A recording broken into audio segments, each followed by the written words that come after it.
So, Shant, does Betty know exactly how much money you've pissed away in fucking trading cards this week? No. Well, yeah, I told her today. Shants, you doing trading cards too? Yeah. So did I add you to the group? There's a group called Cards Gone Wild that Ace, my partner's been doing. He's crushing it right now. It's insane. Like, Don't encourage this, man. This is fucked up. Oh no, but all like these breaks and these rips and like like you buy a lot. It's insane. Did I watch them sometimes? Like I sit there for like half an hour watching these things. Yeah, send it to me. I will. You're gonna get it. I mean, I almost got addicted. I've put money in a few of them, but it's crazy. All right. So if I had to guess exactly how many $1,000 Shant's pissed away so far, anything that you wanna guess any number, Shant, before I? You're probably guessing 3. In 3, 2, 1. It's the Shant and Adi podcast, you guys. Episode number 72. 72. 72 episodes. We've got a special guest tonight, Dimitri Petrosian. How you feeling, buddy? I'm good. Thank you for having me on, guys. Welcome. Yeah, for our second anniversary, we got you on, man. Wow. Big things, huh? 2 years in, we finally got one of the biggest names in Boston nightlife / real estate. Sure. Yeah. We wanted to have you on, Dimitri, because you're very, very similar also to Shant. Can you feel how similar it is exactly between you and Shant? The trading cards, the real estate, interest levels. Hair. Yeah, hair. I know it's almost identical actually, if you really look at it. But yeah, I know. Me and Shant go way back too. Yeah. So Adi, why don't you tell all like 7 people who Demetrius is? Mm-hmm. Yeah. A little intro. Well, first and foremost, Dimitri Petrosian is one of my best friends since I was a little kid. Dimitri Petrosian has been a figure in Boston for quite some time, known as sort of an entrepreneur / event coordinator / just recently you've gotten involved in real estate. And this is something that I'm so happy, man, because you're going to fucking crush it. But you tell us, Dimitri, how you like to be introduced. What's your title when you like to tell people what you do, who you are? It's kind of funny because like when I first made a LinkedIn, I don't know how many years ago, maybe I was in college, like my title was a little bit of everything, because I just couldn't put like one exact thing that like I do. But yeah, for the most part, I mean, nightlife's been a big part of my life, since I was like 20 years old, I'd say I've been involved. Obviously, at a younger age, at a smaller scale, as I got older and took a little bit more serious, I'd say right after college, I realized there was an actual business behind it. Through there, I started working with the company 617 Productions. Ace, Jeff, Sal, and Frankie were all my partners. That went really well for a long time. I was able to invest in a couple of restaurants. So I guess, up until now, when I got into real estate, I guess you could say I was, a VIP host in Boston. I ran a lot of different venues in the city, worked in hospitality. And then, I wish I got into the real estate sooner. I think networking wise, I mean, that's basically what I did full time, take care of people, build relationships, connections, and then, kind of grew from there. So, it's never too late. So I'm happy I got into real estate now, but, I guess you can still say a little bit of everything, So you owned real estate not real estate, restaurants or part of? I'm invested. I've done a couple, obviously when you're in the business, everyone's like, oh, do you want to own a nightclub, want to own a restaurant? Obviously some opportunities, came to me over the years. One of the ones I'm still involved in today is Real House in East Boston. It's not easy right now with the pandemic, and then another small Italian restaurant in Hyde Park called Antonio's Baccaro. And they actually are doing pretty well because it's a smaller footprint. So, the takeout business really took off, right when the pandemic started. Let's put together packages and different types of, deals for, a bottle of wine and 2 dinners. So that went really well. But, I think things are going to come back.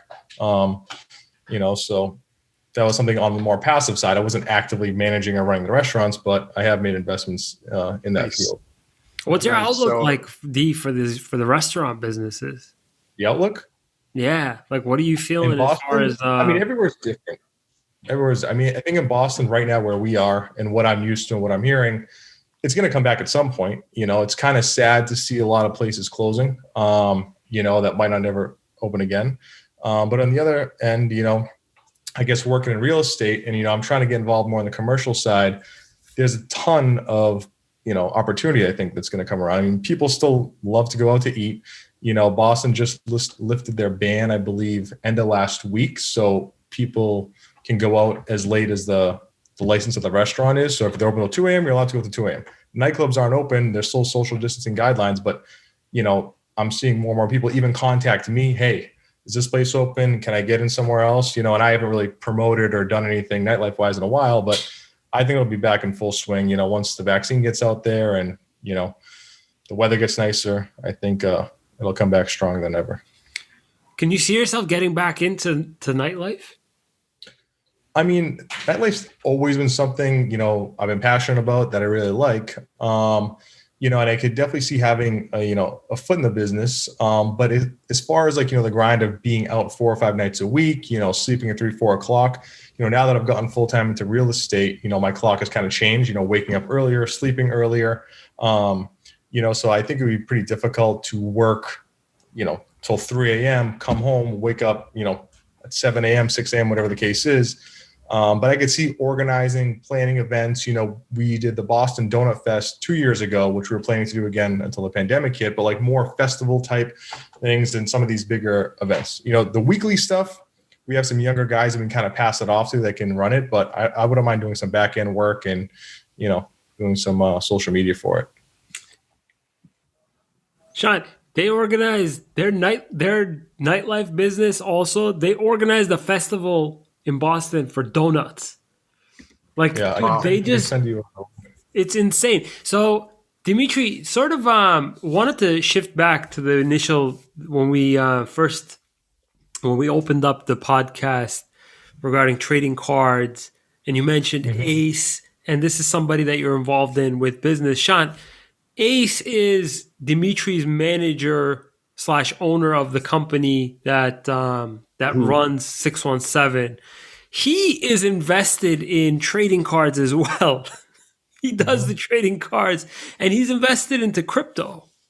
And he posts about crypto quite often, saying shit like if you can't handle the volatility, you shouldn't be doing any of it. What are your thoughts on this, D? What do you think? Did he get you into crypto, D, or did you get into it without his sort of influence? Because he's all about the new hip way of making money.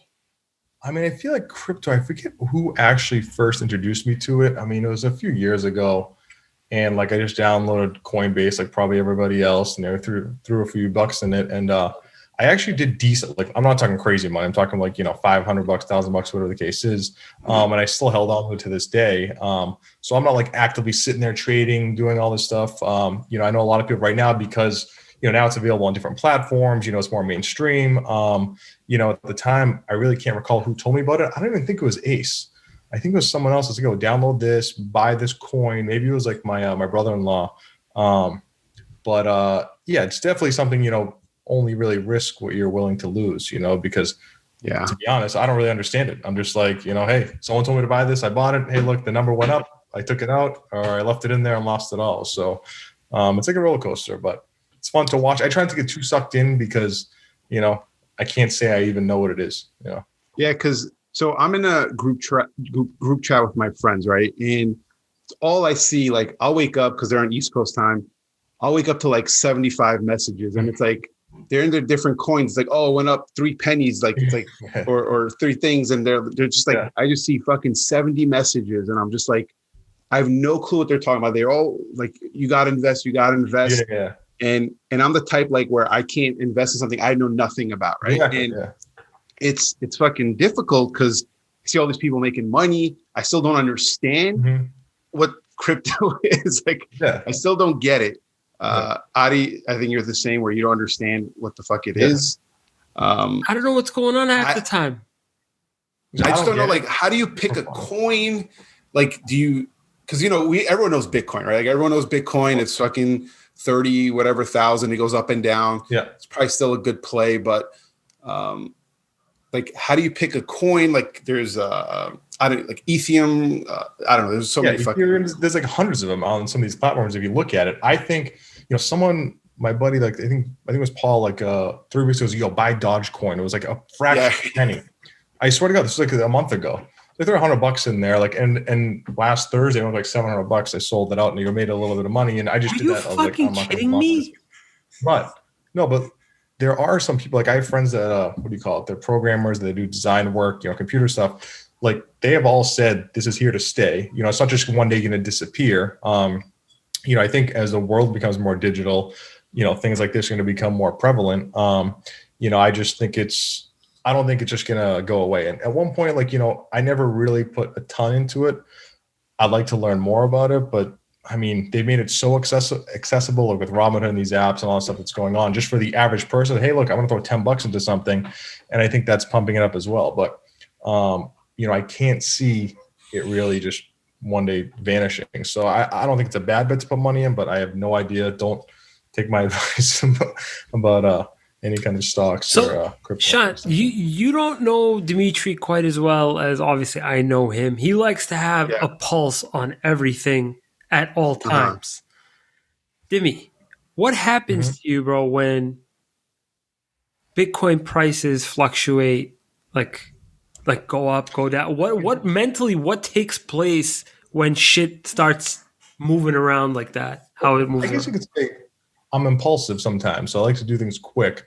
I also I don't like to gamble too much. I really don't, even in the casino. Like I really won't. Like, I'll play some slots, play some cards, but like, I won't sit there by the hour, and if I made a few bucks, I'll take it out, and I would never put up money that I was like, that I couldn't risk to lose, so I guess it doesn't bother me too much. I guess you could say sometimes I've pulled out too early and all of a sudden next thing it's like it went up another 30% in like an hour and I'm like, I'm an idiot, but at least I didn't lose. I guess that's how. So crypto, it's not like the stock market where it's Monday through Friday 9 to 5, right? Like it's 24/7, right? Yeah. Because like my dad had, like, my brother made him buy like some Bitcoin, like $4,000 worth, and he would literally all day, every day, just be on his fucking phone, just watching it. Like, I lost money, like just going crazy. Yeah. And I think what you said is a good point, especially for people who aren't really, like, don't know what's going on, like with me and sports cards.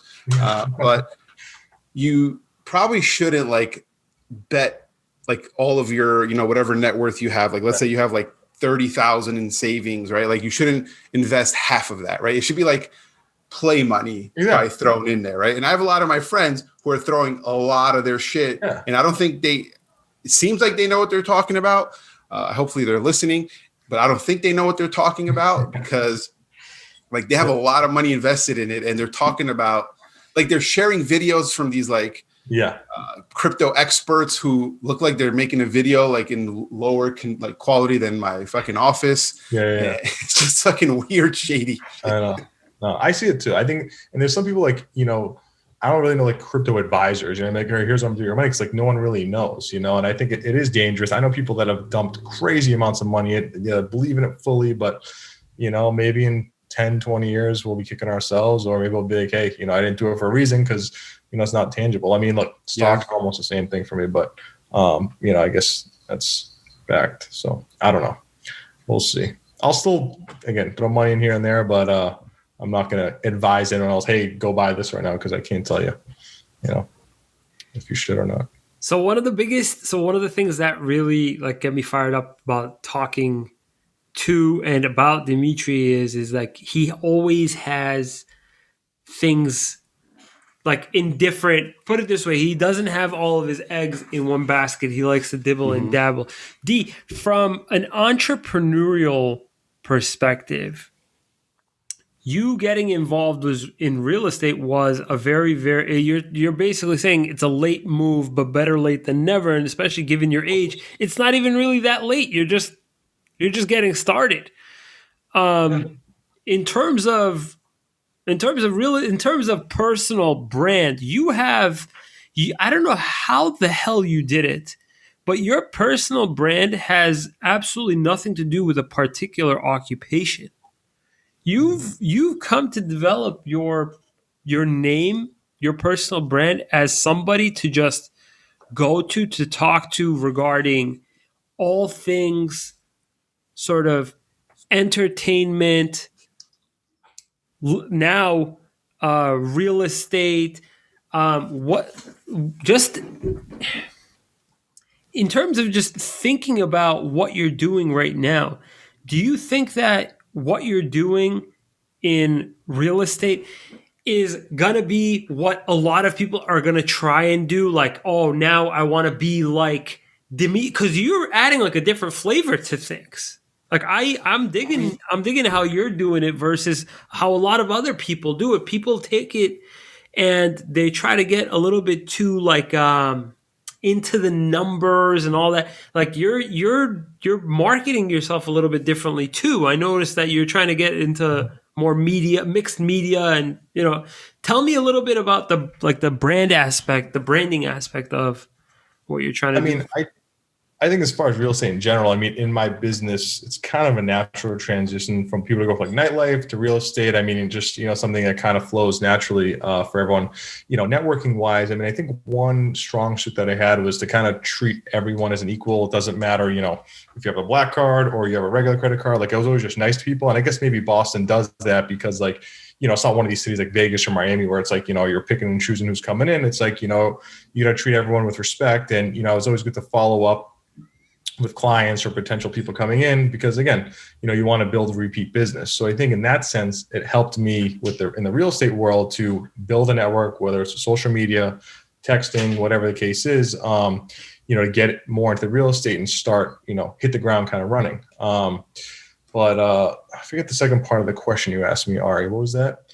I mean, as far as like your personal brand, yeah. Like, how is that? How have you been? How have you been hitting it? Yeah. So I got married on October 24th, and my wife, for her job, is working in some sort of marketing in her field, and I'm kind of quick to like jump the gun and be like, all right, this is how I'm gonna approach this, and like I like to sometimes don't think things through, and she's like, well, you need to differentiate yourself when it comes to like your page, like I can post gorgeous 1-bed 1-bath condo here and post a couple of pictures of it and the address, or you can try to build like a story around the posting, so people are interested. Okay, like, there's a story about this person. So, I'm trying to line up these posts and say, look, here's my best friend, Ari, you know what I mean? He's looking to buy this, we grew up since we were kids, we bought this 2-family in Watertown or whatever the case is, and kind of build that so people are more intrigued on it. And I've actually got a lot of positive feedback, and I got to say, if it wasn't for her to kind of like slow me down, my decision-making, instead of just throwing out content and like really think about it. Cause look, I follow a million real estate agents, and sometimes like, all the same shit. I scroll past it, you know what I mean?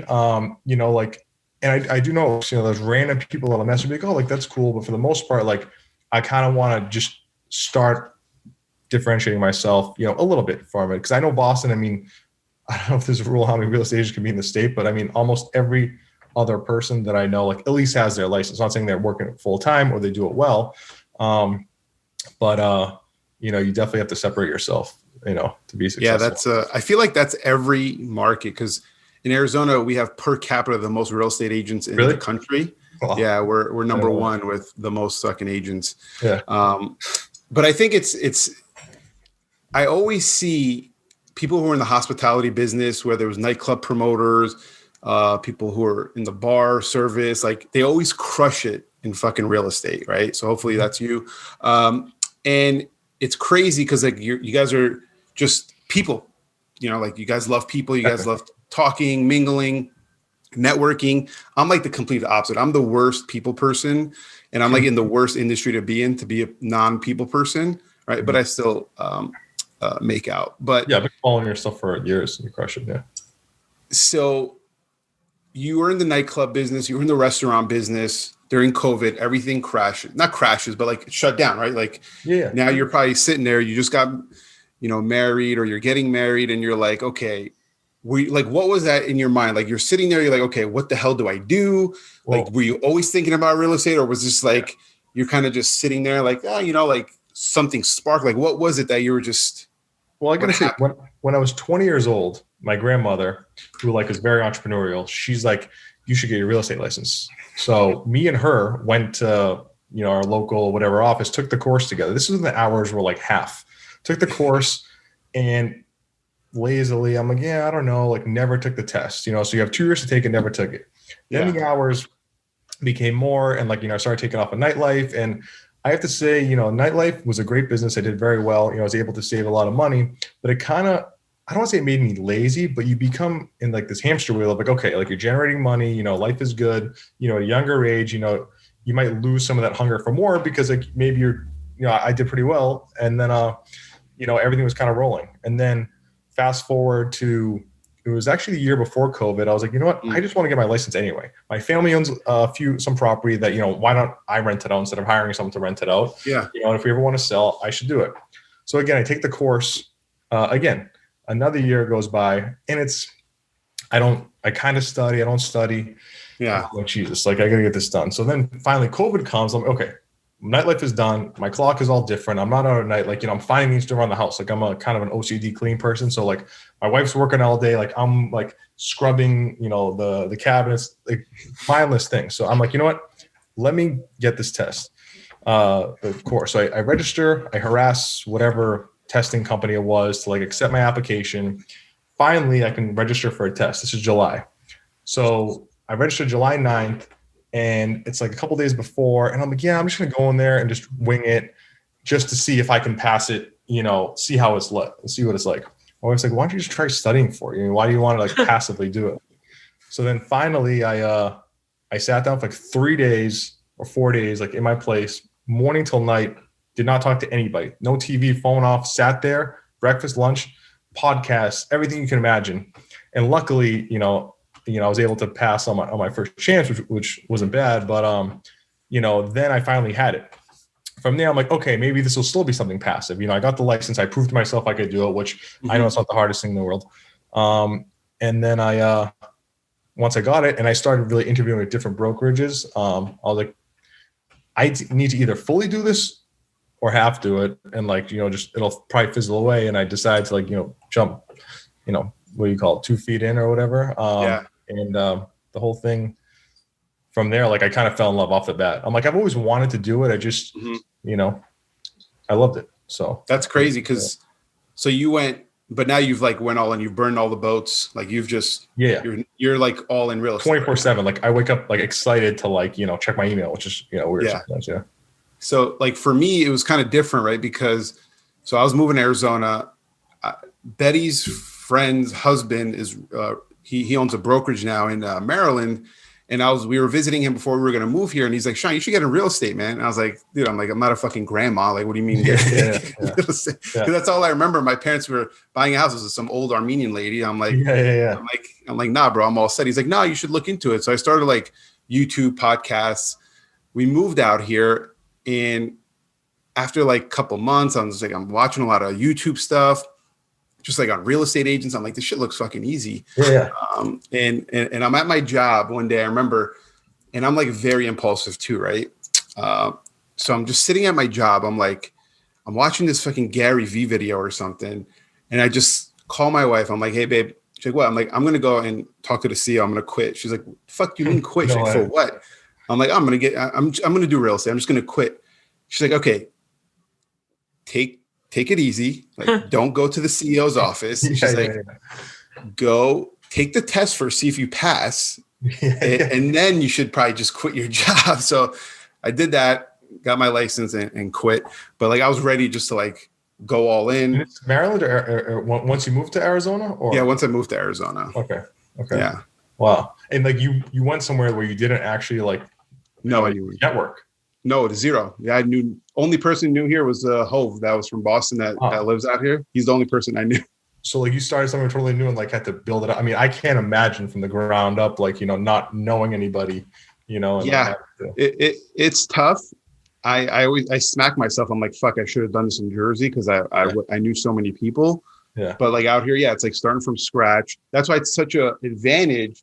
And don't like feel bad about it, because like be happy that you have such a big network, because that's that's everything, man. Yeah, no, I realize that. Like, I mean, I consulted Audie a lot before, even my, my close circle of friends, like, which I do, but Audie's like, do you just trust me? Like, you have the network, like, use your network, take advantage of it. Like, I'm like, Audie actually was one of the first ones that all of our friends look at this YouTube thing and the videos, and like, we maybe give a little hard time, like, oh, this car thing and all this other stuff. But, I think, he kind of inspired a lot more of us. Like, our buddy Steve with the cigar shop, our buddy John with the eyeglass store. Like, you got to put yourself out there and like own it and like want to do it. But it takes time, because I get anxiety sometimes, like jumping on camera. But even like this right now, it's natural. I'm just talking to my voice. That's what I'm saying. Yo, Sean, like, put it this way, Dimitri,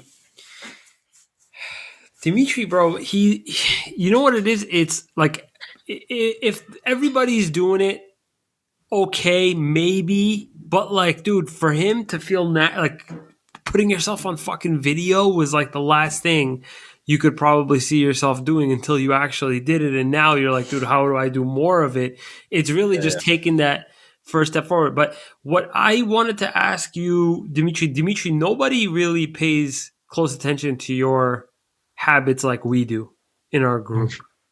You're very, very like, you have very, very good habits that people sometimes in our group, I won't say names, but pick on you for that come in like super useful. And up until like 6 months ago, I kind of got annoyed too, but it's like, dude, this kid, he has an insane follow-up system D, can you tell us a little bit more about your follow-up game and what it's good and it's bad, because like I sometimes like it's good for, I guess, for business, and it's good for the other person, but like the stress I put on myself sometimes, like if you tell me like April 26th we're gonna go get lunch at 12 o'clock, like it's there, and I might reconfirm with you like every 2 weeks, and the week of, like the week before, hey, I'm gonna be 3 minutes late, you know what I mean? Because like my GPS says that, you know what I mean? And that's just how I've always been. I like have things planned out, like, everything's in folders, files. And I guess the real estate is good too, because like, first thing, like,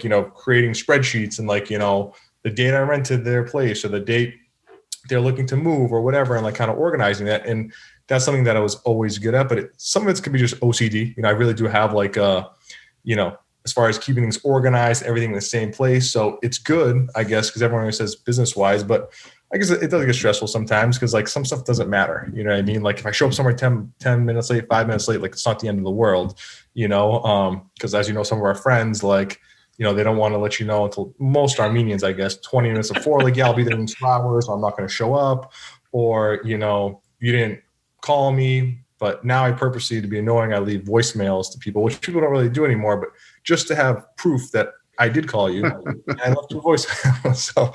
So, yeah, I mean, still leaves voicemail, Sean. And I think the follow-up with the clubs, with the nightlife and the promoting was always like, you want to close a deal, you want the client to come, you want to make sure, hey, dude, you have a good time, and constantly do it and build a relationship with your client. Even now, our company generates leads. I try to build more than, hey, like, I will walk you through this place. What are you looking for? What do you like to do for fun? Like, I also still throw in, if it's like, younger college kids, which this year, due to the pandemic, we haven't had as many, but I'm hoping next year when they come back, I mean, like, you want me to set you up at these bars, nightclubs, wherever the case is, I could still have that as a tool, to, I guess, add value to what they want, and keep them in my circle of someone that I can talk to, So you guys do rentals, right? Like you guys help out with people. Elevated. We actually do a development. So we have a development side where, like, we acquire property, and like, we have 9 units coming in Dorchester, in East Boston, another 6 units coming in East Boston, 4 units coming in Southeast. So we have one side of the company. Both partners, went to law school, passed the bar, started the brokerage, but one focuses on acquiring and developing properties while the other one focuses on the brokerage side. So we do mostly luxury developments. And then as far as like the rentals and that kind of stuff goes, we have a really good, lead generation system, elevatedboston.com. So it's been nice, because that's what drew me to the company was, I don't just want to like be a salesperson. Like, I want to learn what it's like to find a property, develop it, and either flip it, sell it, or keep it as a rental property. Because that's my long-term goal. And I expressed that.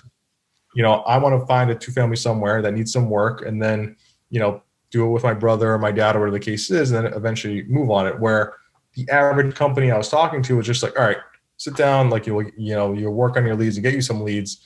I like to learn both sides of the business. So it's kind of both. Yeah. That's cool. So what do you think, AJ? Hang on. Adi's muted. Adi, you're muted. See what I mean about dibbling and dabbling? I love that shit so much. Like, put it this way, D, if I had that, so at this point, if I had the mental, like, room to handle a third or another business, I'd 100% do it. But, so I guess question for you, D, just knowing what you know now versus what you weren't certain of before you dove in to the real estate business, what advice could you give somebody thinking to themselves if they should get involved in real estate in Boston? Is it a good idea?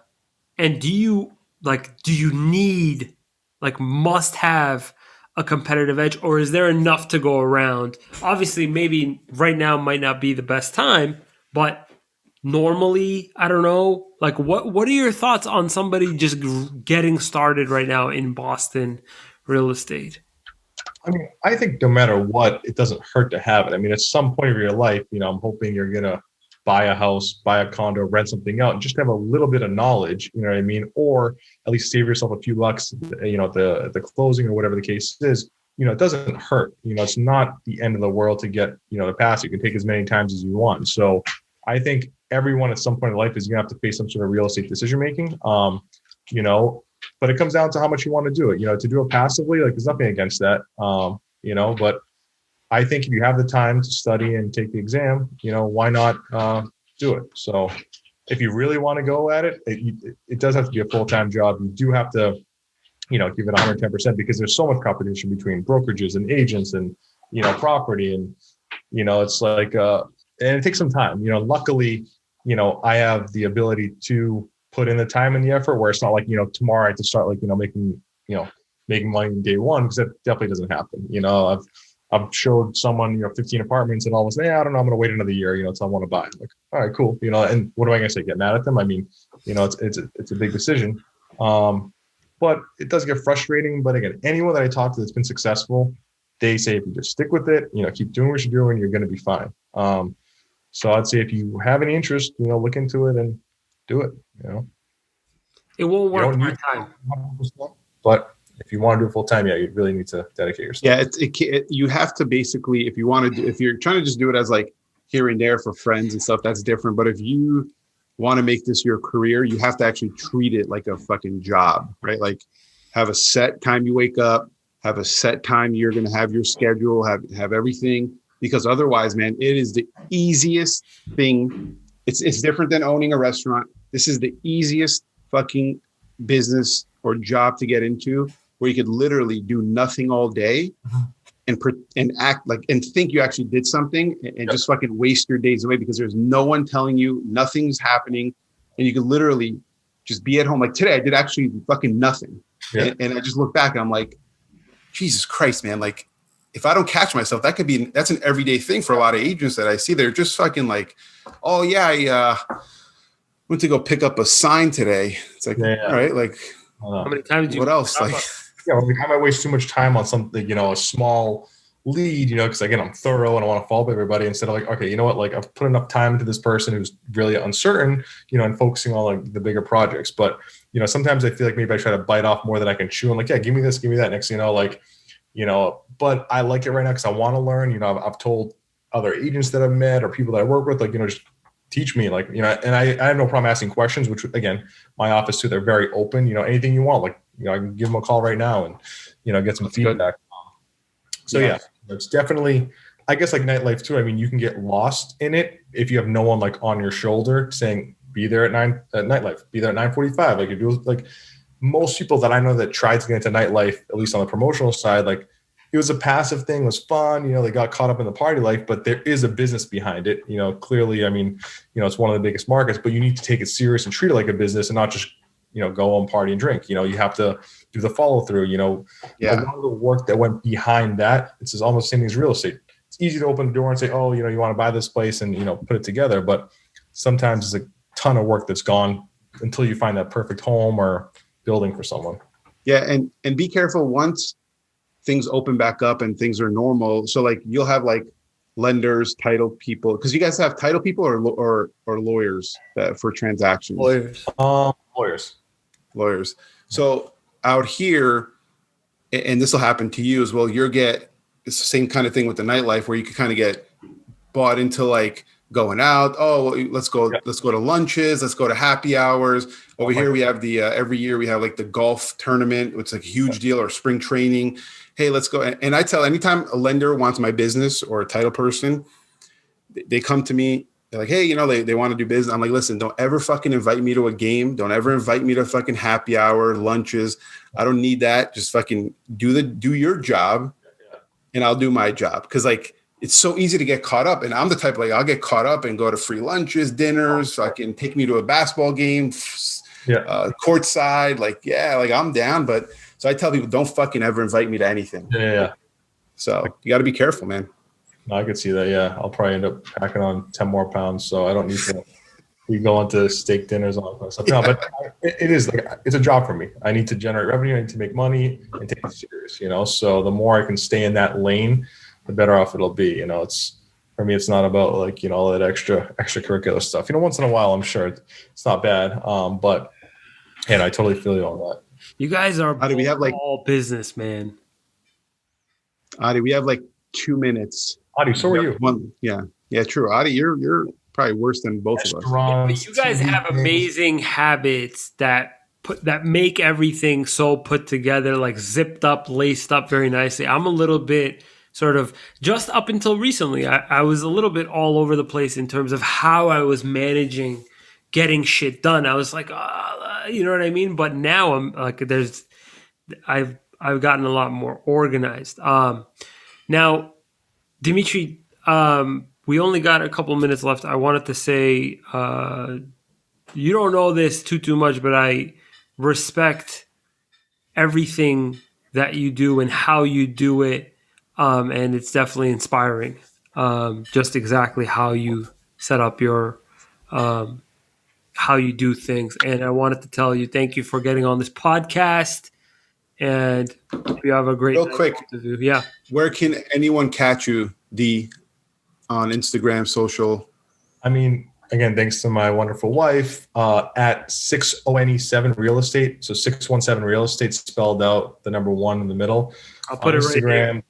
Twitter, Facebook, is my regular Instagram's at Dimitri617, but I mean, anywhere, I'm always reachable too by cell phone.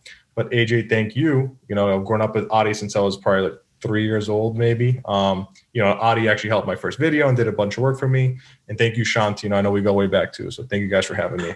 Well, thanks for coming on. Adi. Hey, guys. Good night. Hey guys, thank you so much. I'll talk to you guys soon. Bye.